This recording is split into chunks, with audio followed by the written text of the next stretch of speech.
it was very interesting to hear that it was built in 18 days or something, you say. Something was just very fantastic. Another point which I would like to share is what Mr. Suresh said, which I completely agree, is we see the hotels in India and they seem to be very lavish. They seem to be glass buildings. We are trying to draw in a lot of heat into the building and then trying to do sustainability and then trying to reduce heat gains and all those sort of things.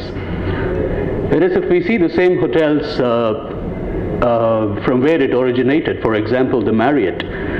Recently when I stayed in the Marriott hotels in United States and in the Canada, those were pretty simple buildings. They were precast buildings, precast walls, precast slabs, and with very little windows.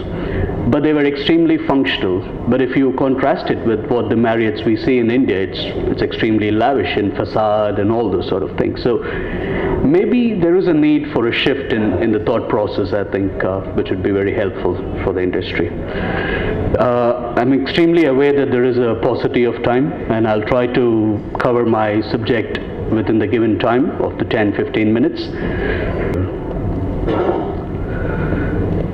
As I said, we are one of the leading international construction and property consultancy, and the areas we get involved is only the cost management and project management, and some specialized services like the due diligence, investment advisory, life cycle costing, and those sort of things, and project management of high-profile projects.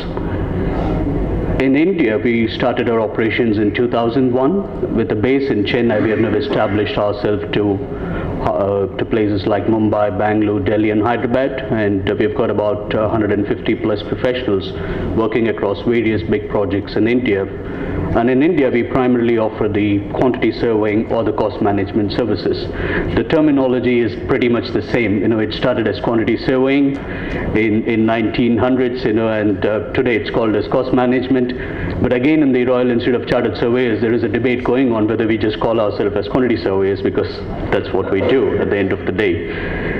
The way we operate across the globe is we use a global knowledge, we use the global systems and tools, but all these global systems and tools are customized for the local market where we operate. To just give you a striking example, we in India, most of the contracts are procured using a remeasurable item rate contract basis, which is very much known to everyone.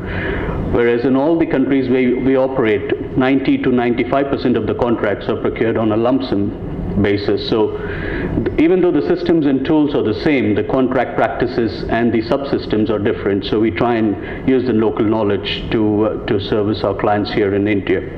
And we pretty much use very good latest technologies in terms of software and other things. So getting on to the subject of procurement, I think the topic is the evolving trend, and to put some perspective, when we say evolving trend, I would like to say in the last decade or so. It's not like 30 years or 40 years before, so we can say what is evolving in the last 10 to 12 years time. Before that, I don't think anyone would have really thought about a thing called as a procurement strategy or a procurement approach or anything, because things were being done in a particular manner. People used to engage labor contractors, people used to purchase materials, people used to have certain standard ways of doing it, and every job was procured by measuring each and every trade and every material and paying them. So there was not much of thought process required at the time. But what's happening in the recent times, in the last 10 years, is there's quite a bit of thought process that's going into the procurement process. So what are the key aspects that needs to be considered when a person is thinking about how I'm going to procure this construction? And when we say procuring the construction, it's procuring the labor, the material, the equipment and plant to get your building up constructed. We all know that the most important thing is the cost, time, quality. Those are the big objectives for any project, for anyone who's wanting to build a project. And not last but not the least is getting the product to the required standard and to position it in the market to where you really desire that to be positioned.